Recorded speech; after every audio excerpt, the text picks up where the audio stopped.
Hey, everybody, Gabe, DeArmond, and Drew King with you live from Sacramento, California. As we had a great plan that we would both do this in our hotel room Mm-hmm. and that it would work perfectly and nothing Yep. would go wrong. If you've watched this show before, you know that it rarely goes perfectly with nothing going wrong. It went wrong, so we shoved Drew in the supply closet down on the Yep. seventh floor, and he is joining us from elsewhere in the lovely Holiday Inn in downtown Sacramento. So appreciate all of you guys joining us. Obviously, look, it is NCAA Tournament Eve. Mizzou and Utah State. I've said that enough. You would think I would have remembered more quickly who they were playing. But Yeah. Mizzou and Utah State tomorrow morning at 10:40 our time, 12:40 your time. This is like a primetime show. This is special for you guys. Hopefully, you guys are already deep into the adult beverages, watching NCAA tournament basketball. We're going to talk Mizzou, Utah State. We spent all day over at the Golden One Center talking to both teams, watching both teams do a little walk through, practice, whatever you want to call it. We will get to that. Want to remind you, we are in a different location, but we are still brought to you by the same fine person, our friend James Carlton at James Carlton State Farm in Webster Groves, Missouri. If you are located in Missouri or Illinois, James wants to see if he can get you a better deal on your insurance, car insurance, life insurance, home insurance, whatever you need. Go to carltoninsurance.net. Give him a call at 314-961-4800. Tell him you heard about him on PowerMizzou, and he is going to donate $20 to the PowerMizzou arm of Every True Tiger Foundation, Mizzou's preferred NIL collective. So, Drew, travel day yesterday, honestly, not bad. And then a long day inside the arena today, talking to Utah State and Missouri, just kind of initial, like, big picture thoughts from what I guess is talking season at the NCAA tournament. Yeah. Well, to start on your travel point, I drove from Auburn to back to Columbia in one go. So, and yesterday somehow took less time than that. So, you are correct. That was a pretty decent travel day, all things considered. Right. Um, Go ahead. No, I was just gonna say want to thank Pocket Watch for tossing us a little super chat and jumping in the conversation, and whenever asked for that, always welcome it. Certainly, hey, again, the travel budget has been expanded to come to Sacramento, but like we joke about this, but in all seriousness, Drew, you and I were talking. I mean, by coming to this in person, we got to see the teams practice. You were, while I was up doing press conferences, which basically turned into a one-on-one interview with me and Dennis Gates because there weren't that many people there. Then you're down in the locker room getting to talk to CY Young and Dickie Nutt and Mm-hmm. all these people around the program that we never really get to talk to. I mean, it's kind of weird, but the biggest event of the year also gives us kind of the best access and the best ability to give people a look behind the scenes.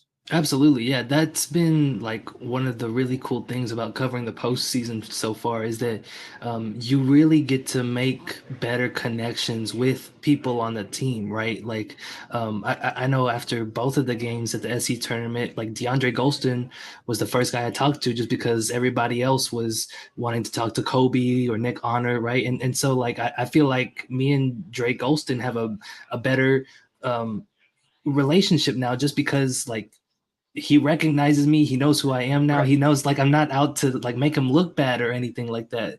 So yeah, I think for me especially getting to talk to these assistant coaches, some of them I haven't talked to at all this year, right?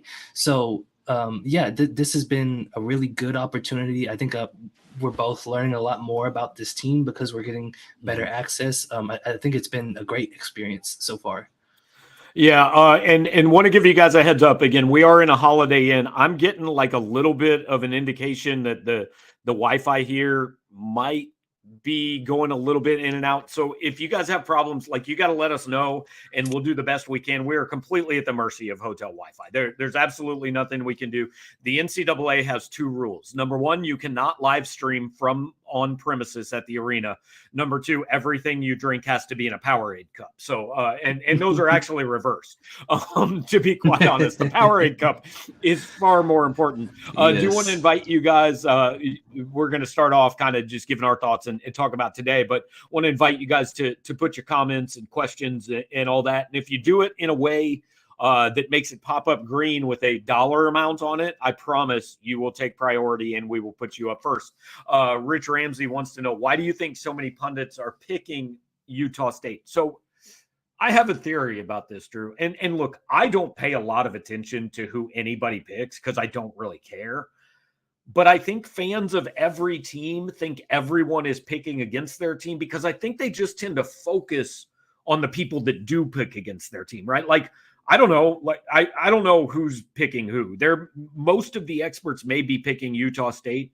I saw Barack Obama pick Mizzou on Twitter today. So I don't mean to start a fight, guys. Whatever the politics are, they are. I'm just saying someone I know picked Missouri. Yes. So I don't know. Do you get the feeling that Utah State is more of a popular, trendy pick than a normal 10-7 game would be? So I did see like Jay Billis picked Utah State. I was reading his column about his predictions for the bracket, and one of the things he said Jay was, Billis picked Jay Billis. That's who Jay Billis picks in every game. One of the things he wrote about Mizzou Utah State was that he thinks that Kobe Brown is the better player, but Utah State might be able to spread Missouri out on defense, and that's kind of not a good thing for Missouri or any defense in general, right? So, and we talked about this a little bit on Selection Sunday.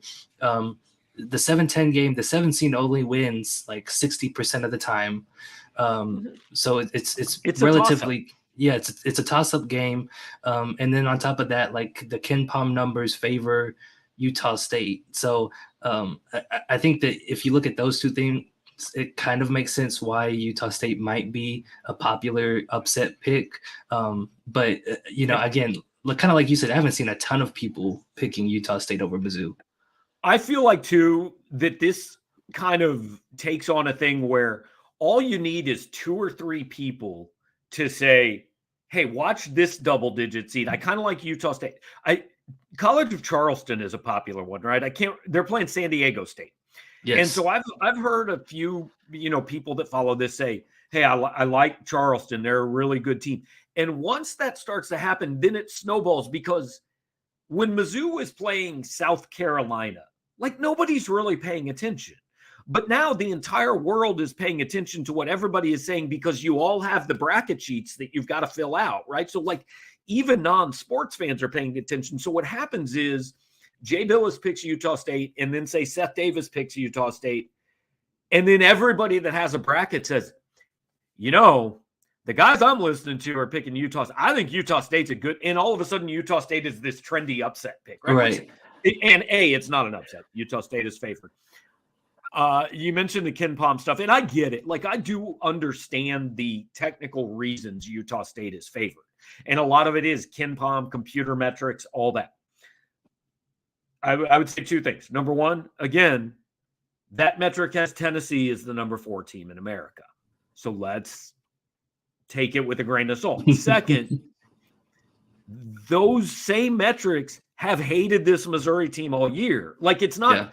Don't get me wrong. The computers don't have a bias against Missouri, but there are reasons that the computers don't think a ton of Missouri. If the computers determined these games, Missouri would not be 24-9. Correct. Yeah. And they would not be in this tournament. Right. Exactly. And so when you look at Utah State as well, like, I don't think the resume necessarily stacks up to Missouri. I agree. And so it really is just a matter of, like you said, it's a toss-up. It's a coin flip, right? And so some people are going to pick tails. Like, that's just kind of how it is. So, yeah, I think that. But Drew, State, the people that pick tails hate heads. Why do they hate heads, man? I couldn't tell you. Exactly. Nobody knows. But actually, Utah State's resume is better than I would have thought. Like their strength of record, I just looked up, is 34. That surprises me, honestly. Like I just look at their schedule and I don't know. There's not a lot there. Well, like I think I said on the selection show, I know like half of their wins have come away from home, right? Either on the road or on a neutral floor. So I think that helps definitely. And then on top of that, like it's a team that shoots a lot of 3-pointers, and experts like those kinds of teams to pull off upsets because they can be tough to keep up with. I just think that Missouri is kind of the type of team that can keep up with them. So let's start there. The 3-pointer, like that is Utah State's path to winning this game. If Utah State shoots 30% or less from 3-point range, is there a path to them winning this game? I don't think so, right? And I wrote this on the board. I watched a couple of Utah State games. They don't have that X factor superstar player. They have a team that has a bunch of good players and guys that could probably play at a high major level as just another guy, though, and not necessarily the best player on that team. So, and so I think that's kind of the difference with Mizzou, where you have a Demoy Hodge level player, or you have a Kobe Brown type of player who can really take over the game by what they do, either in the post or by what they do from beyond the arc and steals. Like Demoy Hodge can absolutely change the momentum of a game single-handedly. I don't know that Utah State necessarily has that type of player. They do have a lot of good shooters, though, and that's kind of their bread and butter. So if you take that away, I think it will make it really difficult for them to try to climb back into that one. Right. And let me be clear, like I don't have a lot of faith in Missouri to take it away because they haven't done that all year. But I'm just saying, like, there are days where the shots just don't fall, or whether it's nerves. Like Alabama was 2 for 20 from 3-point range at one time against Missouri. I don't think that was because Missouri was playing phenomenal defense. I think it was because Alabama was missing shots that a lot of times they make. So if if Utah State comes out and starts 2 for 20 in this game from 3-point range, because guess what? Sometimes it just happens to everybody, then I think they're in big trouble. So the flip side is, does Missouri have a path to winning if they aren't shooting 35 or 40% from 3? And I think they do, and here's why I think they do. So we were at the press conferences today, right? And I was sitting in the press conference with Utah State. They had 4 players up there. One of them's hurt. He's not going to play. The other 3 guys, like, range anywhere from 6'1" to 6'9". Like, they have some tall guys. They even start a 7-footer. But as those guys were walking off the stage, I looked over at them, and they were all built kind of like Trevon Brazile was last year, or like Aiden Shaw is this year. In other words, they're wiry and they're skinny. Yep. And so I looked at those guys and I said, which of those guys is supposed to be guarding Kobe Brown? Because Kobe Brown, I just watched him for about a month bully SEC players. Right, in the post. Like, there were a lot of times in the past month where Missouri's offense was toss the ball to Kobe and he's going to stick his ass out and back his guy down and he's going to score. Well, if he can do that against SEC players, he can do it against absolutely anybody I saw on Utah State today. So my point is, if the threes aren't falling, I don't even know if it should be Missouri's approach to shoot a bunch of threes. I think it should be their approach. Noah Carter, Kobe Brown, you get a touch in the paint on every possession, and we're going to go from there. Yeah. Well, tell the people what you told me about Noah Carter and what Gates said in his press conference. I don't remember. Okay. You tell the people, because I don't remember. Well, no, you said that I think either you or somebody else asked Dennis Gates if there's a team that they've played against who was similar to Utah State. Yeah, and he said Penn, and that was the game where Noah Carter had 28 points, a season high 28 points. So, I think that you're absolutely right in that this is a game where Mizzou's bigs should have a quote-unquote size advantage, not necessarily a height advantage, but a size advantage. And you're right, like Kobe Brown has been able to bully these SEC bigs. I don't think he should have any issue bullying some of Utah State's forwards. I mean, even like Oscar Tshiebwe is talking about Kobe bullying him into the rim, right? And like, go ahead, yeah. There's not an Oscar Tshiebwe type on this Utah State team. There's a 7-foot guy, and the rest of them are all 6'8", 6'9", and thin. So they're thin. That's the thing, right? And they don't have the athletic length that like Alabama had. And, I mean, like Noah Carter, he's not skinny, man. And, he's not a little guy. And the Kobe Brown thing. So I asked Taylor Funk, who's, I don't know, 6'8", 6'9", in that range for Nevada. And I asked him. Utah State. Utah State. Sorry, I have Nevada on my mind. There are so many Nevada fans in our hotel. I have Nevada on my mind, but for Utah State. So I asked him about Kobe and like the versatility and how tough of a matchup that makes him. And the guy he compared him to was Matt Bradley from San Diego State. Now, he did say, Bradley is giving up a little height to Kobe. So I looked it up. Matt Bradley's 6'4", 220. That's in no way the same as 6'8", 245. I mean, that's just not like, maybe they play similarly, and maybe in the Mountain West, Matt Bradley is capable of going on the post and taking guys to the hole. But like, maybe that means the Mountain West doesn't have a whole lot of 6'8", 240 that steps out and shoots 45% from 3-point range. Yeah, none come to mind off the top of the head. But it's I think the comparison to Alabama is a pretty good one, though, because Alabama, I think that the length definitely affected Mizzou, but Utah State, like you said, is not going to be the same type of athleticism, right? They aren't going to be able to jam up the paint as much as Alabama was with Charles Bediako, who is a lot bigger than Utah State's 7-footer. And by the way, like the 7-footer is usually only out there, like you said, 15 minutes a game. And then they bring in a 6'8" guy who is more in there for offensive purposes than defensive purposes. So yeah, I think that this is a game where Mizzou can play similarly stylistically to Utah State, where they run with them and shoot just as many threes and try to turn it into a shootout. But I do think that they can have an edge if they choose to go inside, especially if the game's close down the stretch, right? Because that's a more sure thing type of bucket than pulling up from three with somebody closing out on you, I feel like. One other interesting thing, and we're going to get to your guys' comments and questions pretty soon. Appreciate it. Keep putting them in the queue, and we will get to them, I promise. One other thing that I thought was interesting today, we talked to Ryan Odom, the Nevada head coach, and he was asked. No, he's Missouri the Utah State head coach. God, what am I doing, dude? I don't know who the hell they play. We're not in Nevada. I don't know what's going on. They're both blue, anyway, I guess. Yeah. Yes. Utah, he is the coach of the team Missouri plays tomorrow. We're just going to go with that from now on. And point being, he was asked if Missouri reminded him of anybody they've played. And one of the comps he made was UNLV, which I found interesting because when I looked it up, so Missouri is 5th in the country in turnover percentage and 2nd in steal percentage.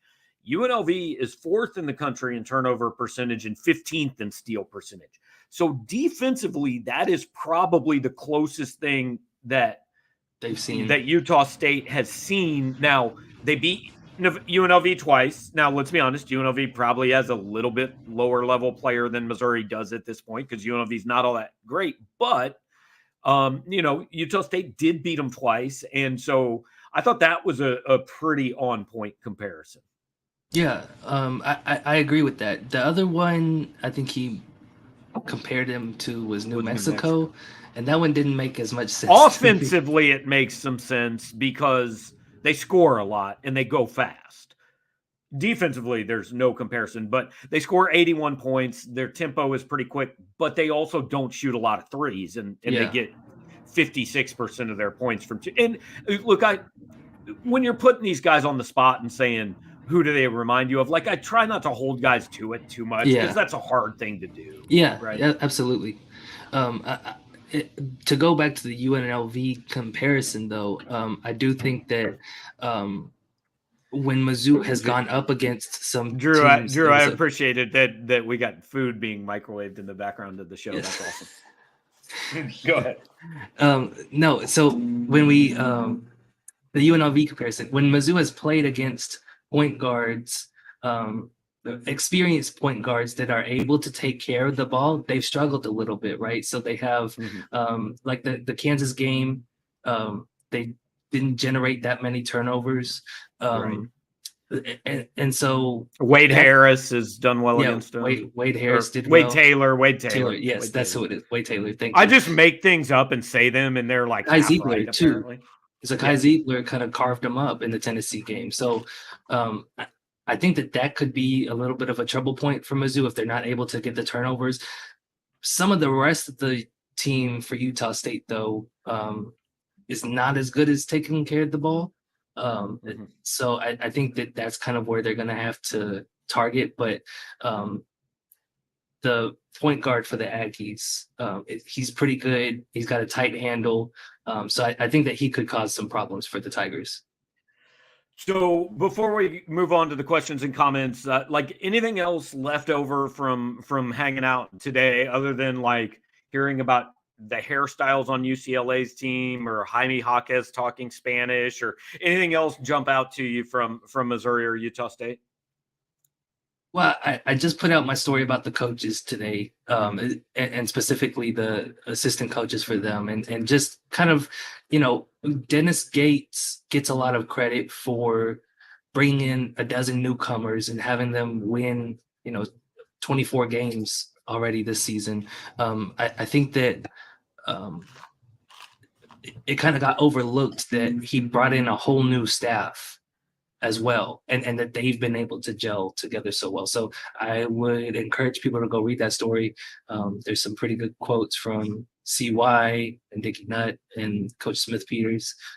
So definitely go check that out on PowerMizzou.com. What are we having down there in the Holiday Inn Business Center? Is this popcorn? Is this pizza pockets? Can you tell? I cannot tell. No. I love it that the business center is also where the microwave is. Guys, like, I mean, we're having fun with this. If you're watching on YouTube, this is great. I mean, look, this is our level of dedication. We are doing whatever we can to bring you guys a live show, even if it means interrupting that fine lady making her pizza rolls in the background of Drew's video. So I appreciate everybody who's here with us live and just want to get to some of your guys' questions and we'll just go in order here. So if you ask them, trust me, we're going to get to it. So Dustin wants to know, my only question, expand on how much enjoyment this season has brought you, and Drew, kind of what's it been like with this, your first season. So I'll let you kind of take that first and then Sure. I'll add on. Yeah, well, when I took the job, the only thing I really knew about Mizzou was that they had not been very good the year before. They let go of their head coach and brought in somebody new. So my only thinking was like, okay, it's a new team that probably has potential for a lot of good stories, right? And that's true. It's also been helpful that it's a winning team and that they've, I mean, we're at the NCAA tournament in Sacramento, so it's been an awesome first year. I don't think I could have asked for anything better, to be honest.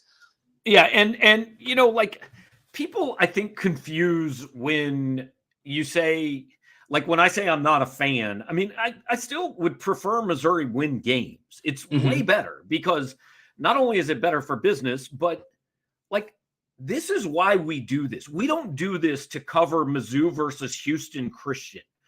We do this to cover the NCAA tournament. This is the fun part, guys. I mean, we were over for 5-6 hours at the arena and Mick Cronin and Leon Rice and all these guys walking through. Tiger Campbell was there and Arizona is there and so this is the fun part. And when they're good, you guys care more and you read more and you think we do a better job because we're writing things you want to hear, so this is all good. And just purely from a basketball standpoint, like this is the 20th team I've covered here, and I would put this in the top 3 seasons I've covered just as far as enjoyment. The 08-09 team was an absolute ball. They won 31 games, went to the Elite Eight. The 11-12 team won 30 games out of nowhere, won the Big 12, and was a ball right up until this time of year when it wasn't in Omaha, Nebraska. Although, I mean, fans took that one much harder than I personally did. It was, hey, we were there and we saw something that hadn't happened much before. So I guess if you're looking for a silver lining, but no, it's been a really fun season to cover. It's been fun to see Kobe Brown go from like this guy who, he's a nice player, to the face of a program and a legitimate candidate for Conference Player of the Year, and truly a good kid. I've always enjoyed covering Kobe and getting the chance to see a guy like Dre Golston come from kind of nowhere and play hero a little bit and make you want to pull your hair out, but like playing in the NCAA tournament for the first time. And Demoy Hodge, I've said this a number of times, is my favorite Missouri basketball player to watch in 10 years. Like, there's minimum 3 times a game, Drew and I just look at each other and go, of course, that's what he did, right? Like, maybe good, maybe bad, maybe just be hilarious, but I love watching him play. And like Trey Gomillion, you make the jokes about like, dude, this guy is in the motorcycle, like he's the president of the motorcycle club, but like he's a vital part of this team, So yeah, it's been a ball to cover, and we certainly we'd love it to last till at least Saturday. Honestly, I think we'd love it to last into next week, right? We'd love to be on the road again next week and be in Louisville. Absolutely, that is good for everybody. And I have a colleague, Jory Epstein, who covers the NFL for Yahoo, and she has a good quote about, as a reporter, you don't root for teams, you root for good stories, right? You root for guys coming back from a torn ACL and being able to put up a good season like that. So this specific team has had a lot of good stories like that, where it's just guys who have really overachieved because of the sum of their parts. And so that's what's been enjoyable about this season for me. Yeah, and you root for people, and naturally the people better. Not that Utah State doesn't have some great people. Like 15 minutes with Ryan Odom today, I really liked him. I'm sure he's a good dude. I just don't know him as well. Jordan says, don't mean to be negative, beyond thrilled with the season and the team, but this appears to have been a very tough draw to pull off, being this year's surprise Final Four team. I don't know if you're saying that Utah State is the surprise Final Four team, or this is tough if Missouri is going to be the surprise Final Four team. Drew, are we both on the same page that I would be surprised if a Final Four team is playing at 10:40 tomorrow morning in Sacramento? I would not be surprised, no.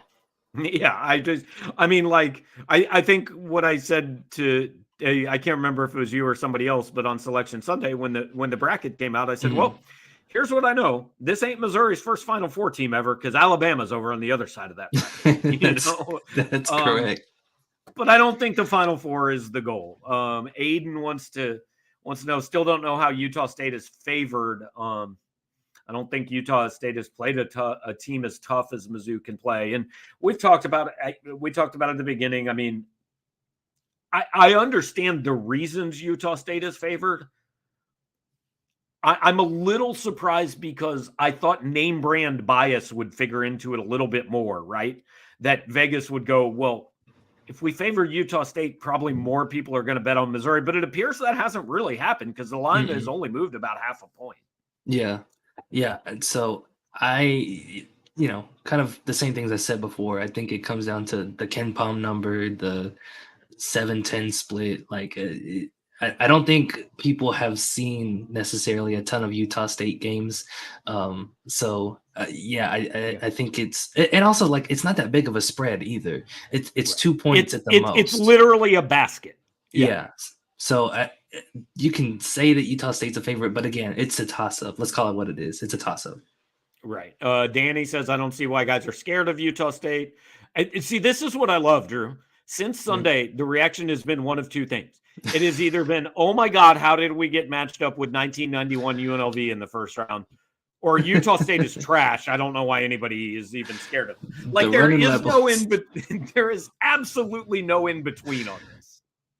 I wonder what the reaction would be if they went up against the 1991 UNLV Rebels. Jerry Tarkanian. I loved that team so much.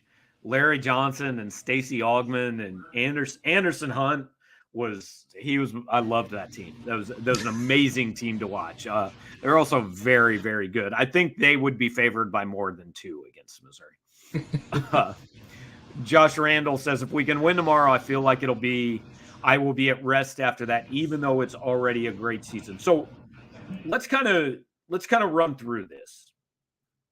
And this was part of what I started writing about today. It morphed into a little something else. But I asked the players and I asked Dennis Gates, I said, what's the difference in being in the NCAA tournament and winning in the NCAA tournament? And I think that a couple of them kind of interpreted that the way I asked it might not have been perfect. They thought maybe I meant like, okay, you're here, but what do you have to do to win? What I meant was, what's the difference in the season if you win tomorrow's game versus if you don't? So what do you think? So I guess it's mainly like the punctuation mark on the season, right? I think that kind of like the SEC tournament, it would have been not as big of a deal if they had gotten eliminated right away, going up against Tennessee, right? And I'm actually curious for your opinion, like as good as I don't remember what year it is, the Mizzou team that was the number 2 seed and 2012. 2012 team, like as good of a season they had. I mean, what was it like to see them get knocked out that early?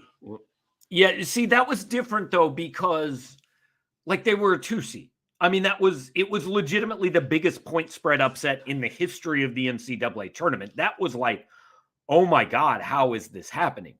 Tomorrow would be disappointing, but like we can all see a world in which Utah State wins this game. This will not be the biggest upset in tournament history. It won't even be an upset, right? Yeah. So I think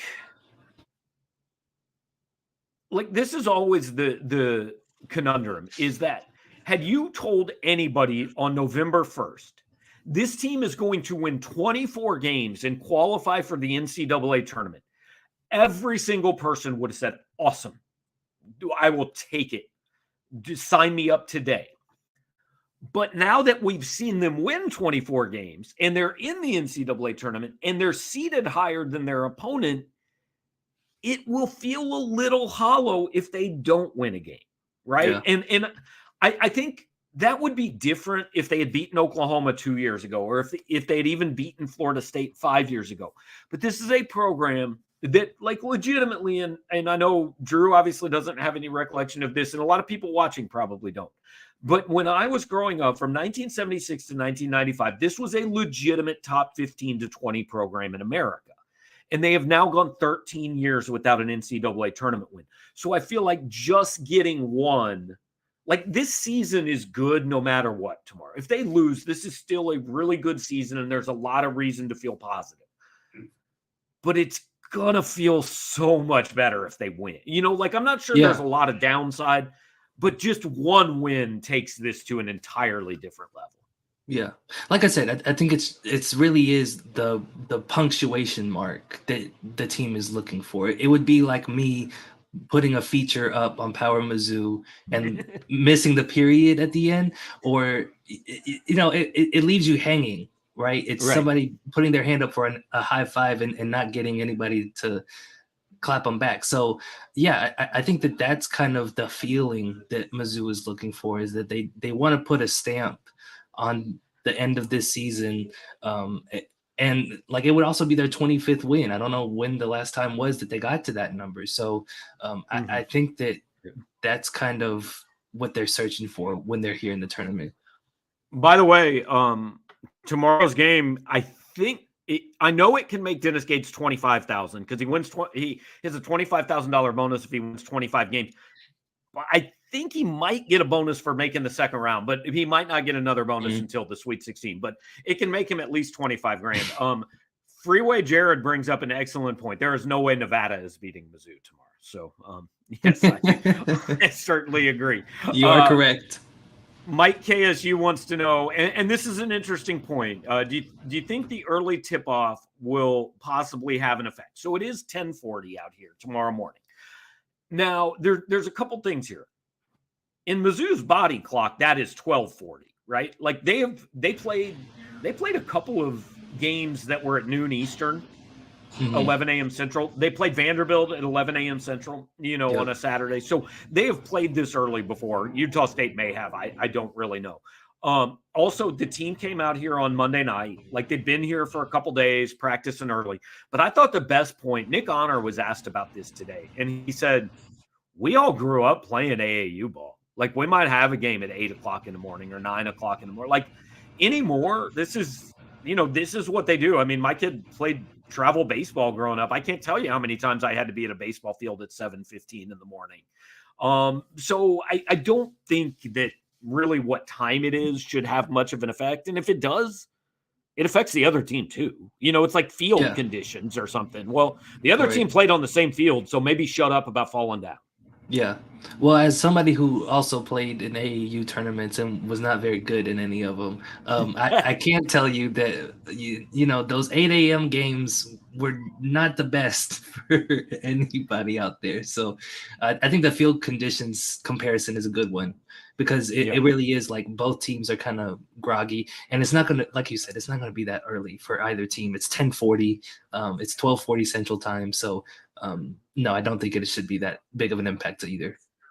Right. I mean, they'll get to the arena an hour and a half earlier than they usually get to the arena, but not that big a deal. Stuart West kind of feeling okay, not saying it's in the bag, but like this matchup better than if they had to play another team like Mississippi State. I totally agree. Look, I mean, what Missouri really didn't want in this tournament is like a tough, grind it out. Like I heard one of the guys from Boise State today. They played Northwestern, I think.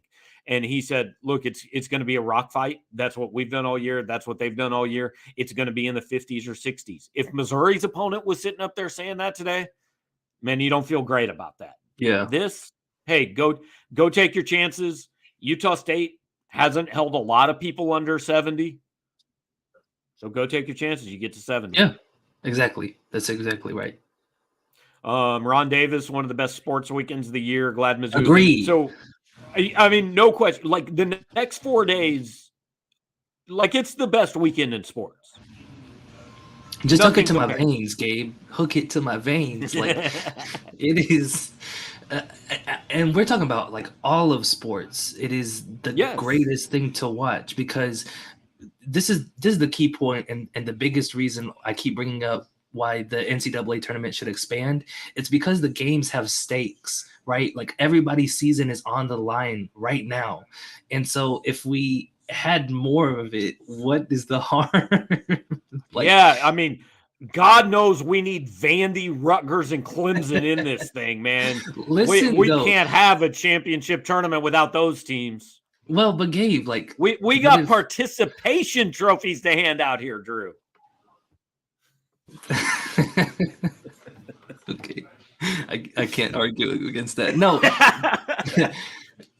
my point would be like to put more emphasis on the regular season, though, right? Because you could have 2 automatic qualifiers, one for the regular season, one for the tournament.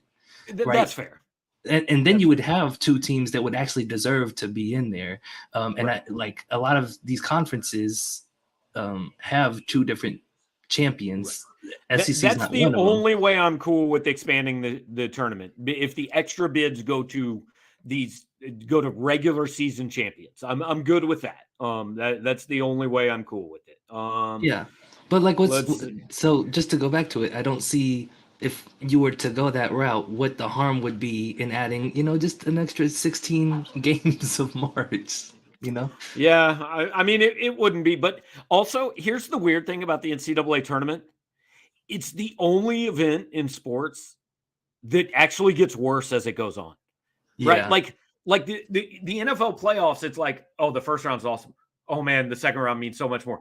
The Masters, like I love Thursday, but, man, Saturday and Sunday are another level. The tournament, like the fun of it is these next 4 days. And then we generally end up with, I mean, there's some upsets and there's some great games, but like there's fewer games and they're mostly between teams we kind of expect to be there. Like the great moments tend to dwindle a little bit. So that's why this weekend specifically is the best weekend. Yes. And it's also like just nonstop all day for 4 straight days. Like you could sit Can down and not move for 96 hours, whatever it is. can we talk about why I'm getting accused of apparently being high on the show? I don't know what's Oh, going on here. I don't know either. I don't. I promise I'm not, guys. I worked most of the day. Anyway, I don't know. Let's see. Let's see. Any more comments? Okay. Jared, I remember playing AAU against Ben McLemore at 9 a.m. on a McDonald's breakfast. So, hey, we are in Sacramento. Ben McLemore played in Sacramento. Former He's the last King. Sacramento King I think I knew. So, I was about to say, I'm surprised you knew he played for the Kings. yeah, You told me you couldn't name a single one that was currently no, on the roster. So do not know one current Sacramento King. Did know Ben McLemore. Do know that Thomas Robinson played here. mhm. That's about all I got. Oh, apparently it's because I keep calling Utah State Nevada that people think I'm under the influence of Okay. substances. That's fair. To be fair, there were a whole bunch of Nevada fans downstairs. I was talking to one of them. They were in the hotel bar trying to get the Nevada game turned on, and I said, "Oh, well, like if Nevada plays tonight, why are so many Nevada fans here?" And he said it's a 2-hour drive, and a bunch of us just get tickets to the closest NCAA regional every year, whether Nevada's there or not. So. That makes sense. So that's that. All right. So I know, Drew, that you love predictions. But like I feel like that's kind of where we got to end this because we did all the Okay. information all day. So what do you think? Okay, so I will have my full bracket out sometime this evening, hopefully. And I will have Mizzou beating Utah State in that bracket tonight. Yep. Close Don't ask me game. for a score. Okay. Close game, Close easy game. win. I think that it'll be I think it'll be relatively close. I do think like Utah State has the shooters to keep up with Mizzou at a certain extent, but I do think that Mizzou will be able to string enough stops together to come out with the win. I'll say this: if it is a close game, I'm extremely confident Missouri is going to win because they've won every close game. Exactly. But yeah, look, I'm picking Missouri in this game. I think this is Kobe Brown and Noah Carter. And look, it's not a no way can Utah State win. Nobody come on here and say, but you told us Mizzou was good. Look, man, it's a guess, right? I think Missouri is a better team. I think Missouri is ready to do this. Like I think they're ready for this stage in this game, and I think they're going to win. And one streak or another ends tomorrow. Missouri has not won a game in the tournament since 2010. Utah State has not won a game since 2001. I should have saved this to ask Drew on the show, but I sprung it on him earlier today, so I'm just going to tell you guys. Since 1964, Utah State is 1-18 in the NCAA tournament. So, you're running up against a team that doesn't have any more history recently than you do. And I feel like this is the perfect way to end it. John Mart is enjoying the lady microwaving the food in the background of the show. That was the best part of the show, I feel like, right? That's why we came to Sacramento. What would have been the best is if she would have just like stood there and eaten whatever she like her lean cuisine or whatever she was eating behind it. She would have just stood right back there and ate it in the background. She did whisper sorry. I don't know if y'all could hear that or not. That's awesome.